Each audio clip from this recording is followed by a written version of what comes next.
Hey everyone, I'm Celes, and this is the League of Legends patch preview 13.4. Alright, so let's see. Q range on Veigar 950 to 1050, W range 900 to 950.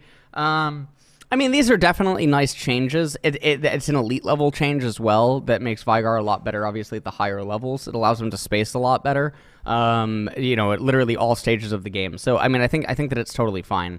Cho'Gath, Q mana cost 60 to 50. That's huge. He uses a lot of Qs in laning phase. He's probably going to end up getting 2 Qs for free now, which is nuts. Q damage 80 to 300 to 80 to 320. This is also really insane. What I believe that this ends up doing is I believe that he no longer needs the Amp Tome to one-shot the wave at level 7 now with Rupture for AP Cho'Gath. So that's actually really, really, really big for his wave clear. So not only is he getting a lot more mana, he's now gaining access to faster wave clear, which is really good. Armor growth is going up by 0.3. I mean, that's kind of negligible. I mean, he does take some auto attacks. W mana cost 70 to 110 to 70 to 90 is nuts for all variations of Cho'Gath, but most notably AP Cho'Gath, because AP Cho'Gath puts points into W second, whereas Tank Cho'Gath puts points into it last. So this is really nice. Cho'Gath just gets a lot of extra mana. The 110 going down to 90 is really big for mid-game and whatnot. Really nice Cho'Gath changes. Alistar, passive heal 6% to 7%, QAP ratio 70 to 80, WAP ratio 90 to 100. We are legitimately maybe bordering on something where Alistar might actually have a role outside of support with numbers like these, because this is absolutely stupid for combos. This is getting a little bit ridiculous on his AP ratios. Ahri base HP 570 to 590. No. Please, man. Please, not Ahri again, dude. They gotta sell the skins. She's been out of pro play for too long, guys. Base armor 18 to 21. R cooldown 140 to 90 to 130 to 80. Okay. So 140 to 90 to 130 to 80. I mean, that one's not really as big as the HP. She gets one extra little auto attack, and then the base armor going up by 3. It's like negligible, but it reminds people that already exist. Malphite W cooldown 12 to 10 to 10 to 8. This is huge. Malphite already had this actually buffed. He gets 2 more seconds. This almost means that with the ability haste that Malphite gets in some of his builds, especially with like Frozen Heart and whatnot, this W is almost permanently up. He permanently is basically going to have Triforce level auto attacks on his W. W attack armor ratio is going up by another 5%. I mean, this is just, it's disgusting. And then W cone armor ratio 15 to 20%. I mean, why? He just keeps getting buffed. Kennen moved for further investigation. Viego, passive damage can now crit. What? Our ratio 3% missing HP per 100 bonus AD to 5% missing HP per 100 bonus AD. I mean, that's fine. Aphelios passive attack speed 7.5 to 45% to 9 to 54%. That's really nice. Aphelios ends up getting a free rune. Senna, attack speed ratio 0.3 to 0.4. R cooldown 250, or sorry, RCD. Oh no, R damage. Okay, 250 to 500 plus 100% base AD, 70% AP. Bonus AD, sorry.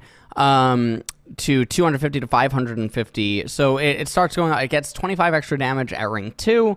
However, it's getting 15% more bonus AD. The AP stays the same. Our cooldown is going down by 20 seconds. That's really nice as well. And then the passive. Okay, Riven passive damage. What is going on here? What?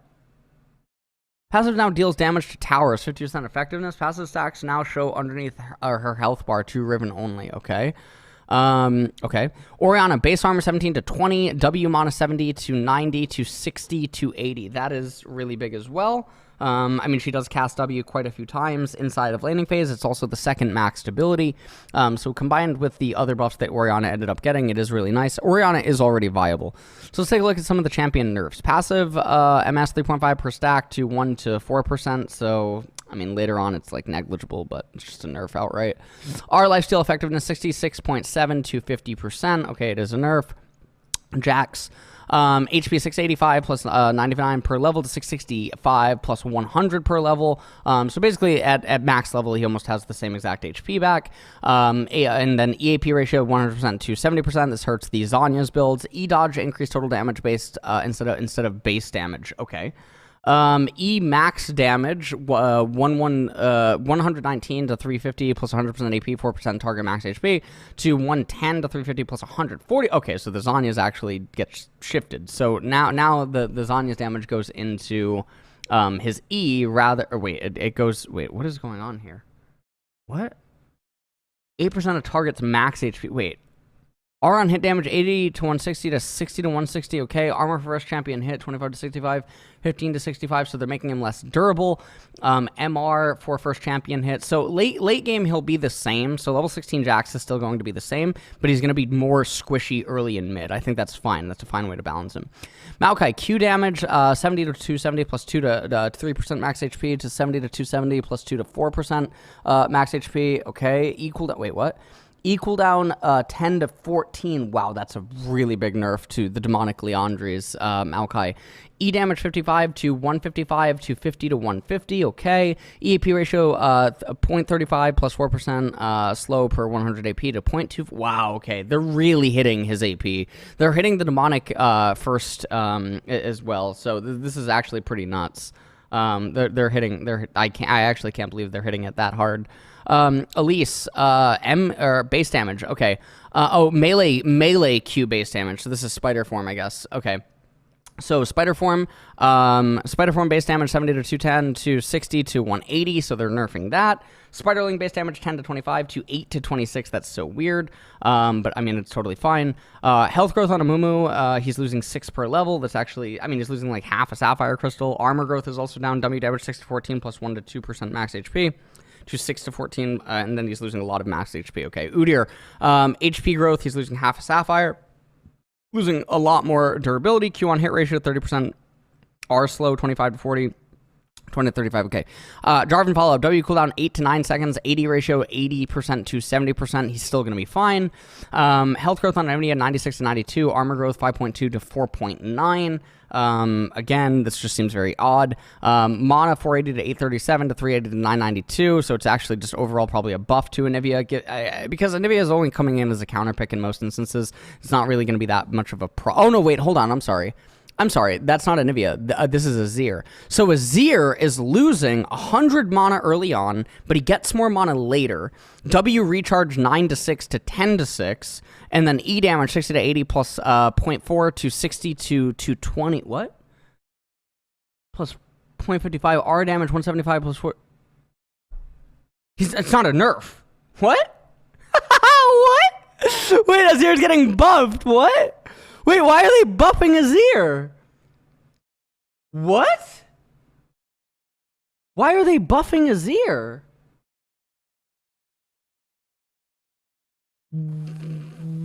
Why are they buffing Azir, man? What?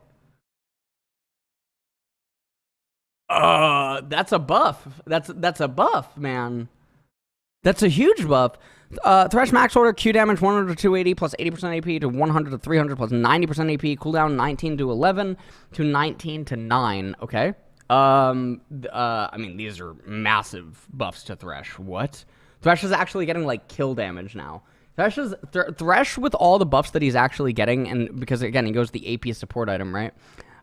With all the changes that Thresh is getting, he's actually legitimately starting to get kill damage. Now remember, the durability update really did hurt Thresh, so he's probably just going back to like pre-durability update.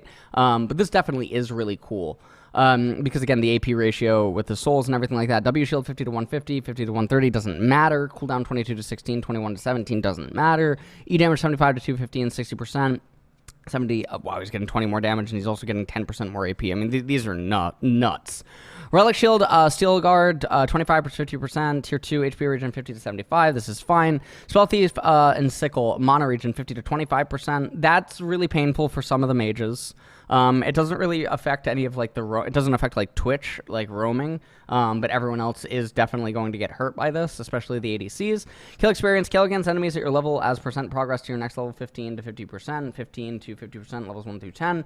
16% per level difference between you and the allied champion, cool 20%, okay. Between you and the allied champion, increase kill experience gold per stack. Treasure Hunter 70 plus 20 per hunter stack, 550 gold total. 50 plus 20 per stack to 450 gold total. It doesn't really matter. It's just just a luxury. It's a luxury rune for champions that don't utilize any of the other things in that row that go domination primary.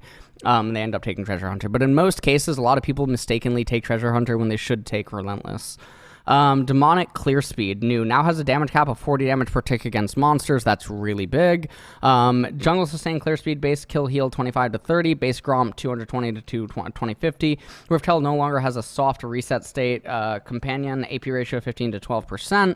Base region 6, Doran Shield 6 HP per 5 to 4 HP. So that's a really big nerf to a lot of mid laners and a lot of top laners, but it instantly makes me think that some range top laners are going to benefit from this a lot. So all in all, patch 13.4, does it feature any real competitive changes? I'm going to say that Jarvan should already be on the radar from 13.3. Azir is getting buffed, which is disgusting. The Jack stuff is definitely something that's going to be noticeable. I don't think that he'll just be getting blinded anymore and hand-shooken in top, but he'll still probably be picked. Thresh might end up legitimately starting to come back. Senna, I think, is already really good, so hopefully this puts her on the radar for people. Viego is also already viable. Malphite is really good in a lot of situations right now. All in all, 13.4 is good, but I don't think that it's not kneecapping any of the champions that are prevalent in pro play right now, so I'm worried about that. But that's pretty much it. All right.